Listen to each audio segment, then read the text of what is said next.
Hi everyone, welcome back. ഇന്ന് മിക്കവരും സ്ത്രീയാകട്ടെ പുരുഷനാകട്ടെ നേരിടുന്ന ഒരു പ്രശ്നമാണ് വെരിക്കോസ് വെയിൻ. ഇന്ന് വീട്ടുജോലി എന്ന് പറയുന്നത് അത്ര നിസ്സാര കാര്യമല്ല. സ്ത്രീകളിലാണ് ഇത് കൂടുതലായിട്ട് കാണുന്നത്. നിന്നിട്ടുള്ള ജോലി കാരണം. എന്നാലും തങ്ങളുടെ ബുദ്ധിമുട്ടുകൾ നിസ്സാരമാക്കി വീണ്ടും ദിവസങ്ങൾ മുന്നോട്ട് നീക്കുന്നു. ഹൗസ് വൈഫായിട്ട് ജോലി ചെയ്യുക എന്നുള്ളത് നല്ല ബുദ്ധിമുട്ടുള്ള ഒന്നാണ്. കൂടുതലായിട്ട് ബുദ്ധിമുട്ട് തോന്നുമ്പോൾ മാത്രമാണ് ഡോക്ടറെ സമീപിക്കുന്നത്.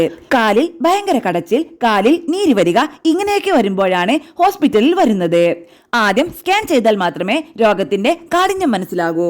പലരും ചോദിക്കും, വെരിക്കോസ് വെയിൻ ആണെന്ന് മനസ്സിലായല്ലോ, ഇനി എന്തിനാണ് സ്കാനിങ് എന്നൊക്കെയാണ്. മനസ്സിലാക്കേണ്ടത് നമ്മുടെ കാലിൽ ഒരുപാട് സിരകളുണ്ട്. അതിൽ ഏതിനാണ് അസുഖമെന്ന് നമുക്കറിയണം. അതുപോലെ എത്രത്തോളം ബാധിച്ചിട്ടുണ്ട് എന്നും ഏത് ഗ്രേഡ് വരെ എന്നൊക്കെ അറിയണം. അതിനനുസരിച്ച് ട്രീറ്റ്മെന്റ് എടുക്കാൻ പറ്റൂ. അതുകൊണ്ടാണ് സ്കാനിങ് എടുക്കണമെന്ന് പറയുന്നത്. ചെറിയ നീർക്കെട്ട് പോലെ വന്നിട്ടുള്ളുവെങ്കിൽ, റിഫ്ലക്സ് അധികമില്ല എങ്കിലും ലൈഫ് സ്റ്റൈൽ ചേഞ്ച് ചെയ്താൽ തന്നെ സർജറി ഒന്നുമില്ലാതെ മാറ്റിയെടുക്കാം. ട്രീറ്റ്മെന്റിലേക്ക് വരുമ്പോൾ എല്ലാവർക്കും ഒരു പേടിയാണ്, സ്ത്രീകൾക്കാണല്ലോ പ്രത്യേകിച്ച്. തീർച്ചയായും മനസ്സിലാക്കേണ്ടത്, കേടായ വാൾവുകളോ ഞരമ്പുകളോ നമുക്ക് അവിടുന്ന് എടുത്തു മാറ്റിയില്ലെങ്കിൽ വരുന്ന ബുദ്ധിമുട്ടുകളാണ് ഇവർ ഫേസ് ചെയ്യുന്നത്. നീര് വരിക, കറുപ്പ് നിറം, കാലുകളുടെ ആകൃതി തന്നെ മാറുക, ചൊറിച്ചിൽ, ജസ്റ്റ് ഈച്ചയോ മറ്റോ തട്ടിപ്പോയാൽ മതി, പൊട്ടി ബ്ലീഡിംഗ് വരും.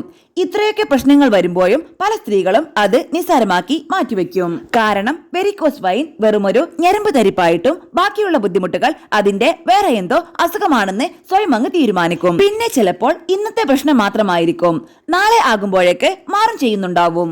അപ്പോൾ വിചാരിക്കും, ഇനി എന്തിനാ ഡോക്ടറെ കാണിക്കുന്നേന്ന്. ഇനി കാണിക്കുകയാണെങ്കിൽ തന്നെ സർജറിക്ക് പറഞ്ഞാലോ എന്നൊക്കെയുള്ള പേടിയാണ് മിക്കവർക്കും. പക്ഷേ കോംപ്ലിക്കേറ്റഡ് ആയാൽ പിന്നെ വേറെ ഓപ്ഷൻ ഇല്ല, സർജറി തന്നെ വേണ്ടിവരും.